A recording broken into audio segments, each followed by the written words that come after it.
आजादी से पहले ये बिल जब पहली बार मुसलमान वक्फ वैलिडेटिंग एक्ट पास किया गया था 1913 में, तब से इसका इतिहास शुरू होता है। उससे पहले प्रीवी काउंसिल ने 1894 में इनवैलिडेट किया था वक्फ अल औलाद को।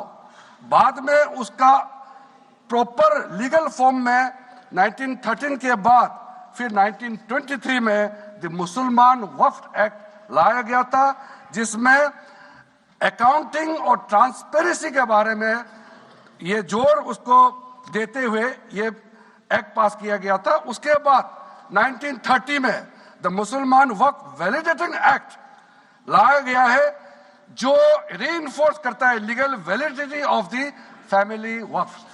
परिवार में जो वक्फ होता है उसको जोड़ देते हुए ये बिल लाया गया है। उसके बाद आजादी के बाद 1954 में 1954 में वक्फ एक्ट पहली बार आजाद भारत का एक्ट बनी और उस समय स्टेट वक्फ बोर्ड का भी प्रावधान उसी 1954 एक्ट में प्रावधान किया गया था।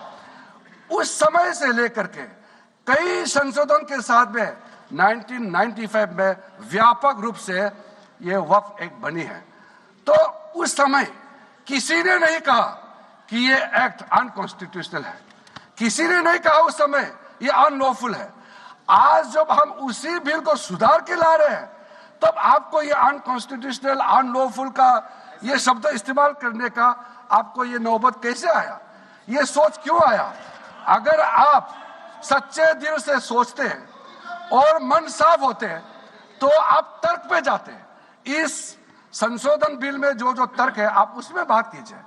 आप उसको छोड़ के जो कोई लेना देना नहीं है बिल में, उसका बात आप लेकर के लोगों को गुमराह करने का, बरगलाने का काम जो किया है, उसको मैं शुरू में साफ करना चाहता हूं।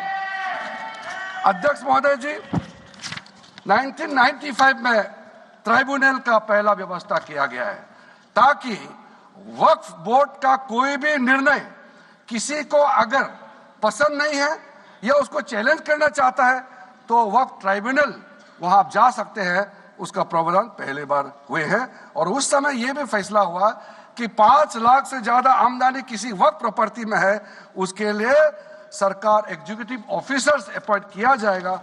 ये भी 1995 में शुरुआत की है। अध्यक्ष महोदय जी, ये आज एक ट्रिगर पॉइंट क्यों हुआ है? ये अमेंडमेंट बिल लाने का आवश्यकता सबसे ज्यादा शुरुआत कहां से हुई? मैं संक्षेप में बताना चाहता हूं। 2013 में, 2014 में हम सब चुनाव में गए और चुनाव में जाने से पहले 2013 में कुछ कदम ऐसे उठाए गए हैं जो आप सुन करके, आप सदस्य के रूप में भी और इस देश का नागरिक होने के कारण आपके दिमाग में यह बात जरूर सवाल उठेगा कि ऐसा कदम क्यों उठाया गया है।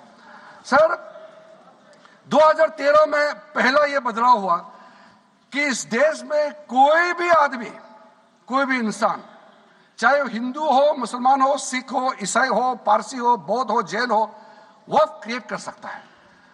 सबको मालूम है वक्फ एक मुसलमान का अल्लाह के प्रति अपना एक उसका एक पायस चैरिटेबल रिलीजियस पर्पस के लिए वक्फ क्रिएट किया जाता है, लेकिन उसमें डाइल्यूशन करके 2013 में कोई भी वक्फ क्रिएट कर सकता है।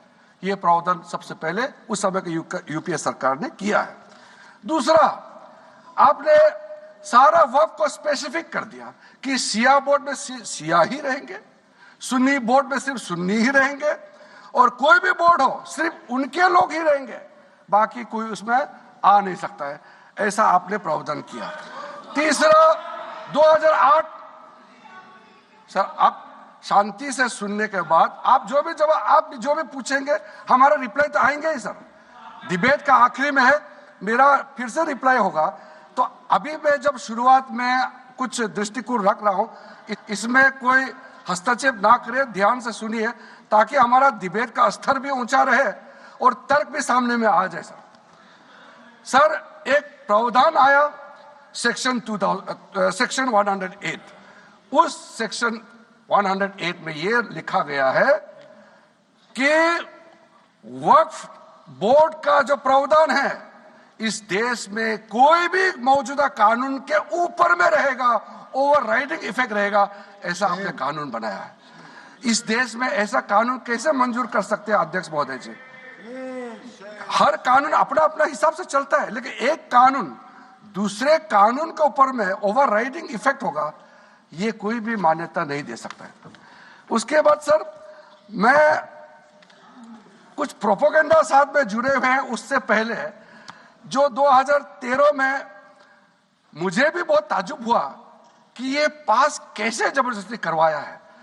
2013 में वक्फ पे यूजर जो आपने प्रावधान डाला, उसके बाद 1970 से केस चल रहा था दिल्ली के अंदर में।